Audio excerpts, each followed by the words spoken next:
Halo teman-teman semua, perkenalkan nama saya Grace Sylvia Christine Tolambanua dari Prodi Pendidikan Geografi kelas D, Fakultas Ilmu Sosial Universitas Negeri Medan. Dalam video pembelajaran kali ini, kita akan membahas tentang sumber daya manusia. Sebelum kita membahas lebih jauh tentang sumber daya manusia, kita harus mengetahui terlebih dahulu bahwa sumber daya manusia adalah segala potensi atau kemampuan yang ada pada diri manusia yang dapat dimanfaatkan bagi kepentingan dan kelangsungan hidup manusia itu sendiri. Materi yang akan kita bahas yaitu pertama, pengertian antroposfer, kuantitas sumber daya manusia, penyebaran, kepadatan, dan komposisi penduduk, kualitas sumber daya manusia, dan mobilitas penduduk.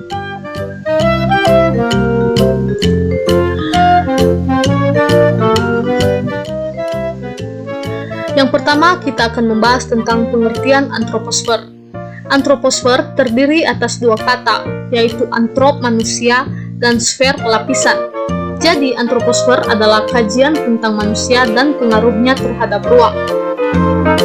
Yang kedua, kita akan membahas tentang kuantitas sumber daya manusia.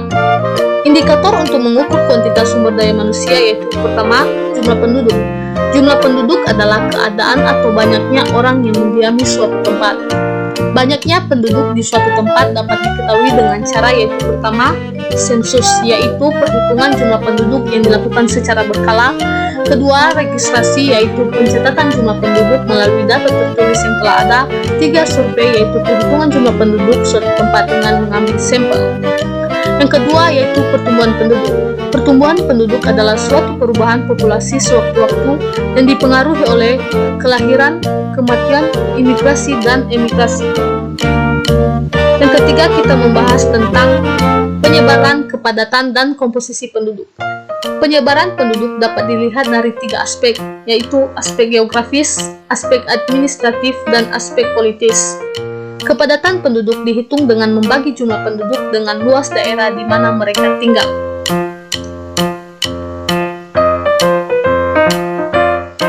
Komposisi penduduk adalah susunan atau pengelompokan berdasarkan kriteria tertentu, antara lain pertama, kriteria usia dan jenis kelamin, angkatan kerja, dan rasio ketergantungan.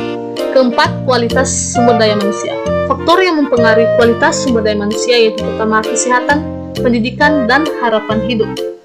Masalah-masalah kependudukan yang ada di Indonesia yaitu pertama, tingkat pertumbuhan penduduk yang tinggi, tingkat pengangguran yang tinggi, dan arus urbanisasi yang semakin deras. Upaya yang dilakukan pemerintah dalam mengatasi masalah kependudukan yaitu pertama, menyelenggarakan program keluarga berencana atau KB, dan kedua, peningkatan penyelenggaraan pendidikan. Materi yang terakhir yang akan kita bahas yaitu mobilitas penduduk. Mobilitas penduduk adalah gerak atau perpindahan penduduk dari suatu wilayah ke wilayah lain. Faktor yang mempengaruhi mobilitas penduduk yaitu migrasi. Migrasi terbagi dua, yaitu migrasi internasional dan imigrasi nasional. Imigrasi internasional terdiri atas imigrasi dan imigrasi. Imigrasi adalah yaitu masuknya penduduk ke suatu negara. Emigrasi adalah keluarnya penduduk suatu negara. Kedua, migrasi nasional terdiri atas urbanisasi dan transmigrasi. Urbanisasi adalah perpindahan penduduk dari desa ke kota. Transmigrasi adalah perpindahan penduduk dari daerah yang padat penduduknya ke daerah yang jarang penduduknya. Sekian video dari saya. Maaf jika ada kekurangan dan kesalahan dalam pembuatan video ini. Semoga video ini dapat bermanfaat bagi kita semua. Terima kasih.